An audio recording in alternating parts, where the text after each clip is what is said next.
मीरपुर बठोरो में अवांखे अपडेट कंदा हलूं। लाल बख्श खड़क की रिपोर्ट मुजिब सिंध नेशनल कांग्रेस पारां शुरू कयल सिंध बचाओ पैदल मार्च जी मीरपुर बठोरो पहुंचण ते जीए सिंध क़ौमी पार्टी तरफां शानदार इस्तक़बाल कियो वियो। उन मौके ते अॻवान सारंग जोयो, जसका मारीसर जे चेयरपर्सन असलम खैरपुरी, जीए सिंध क़ौमी पार्टी के मरकज़ी अॻवान कामरेड यूसुफ कुंभार ऐं ॿियनि सियासी समाजी अॻवाननि वॾे अंग में शिरकत कई।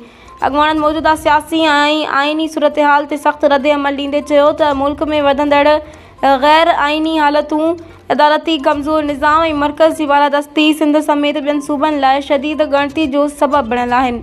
हिननि वधीक चयो त सूबनि खे बराबर आइनी हक़नि खां महरूम करण ऐं जवाबदेही खां बालातर रखण जूं कोशिशूं जमहूरियत आइन ऐं सूबाई हक़नि ते सिधो हमिलो आहिनि।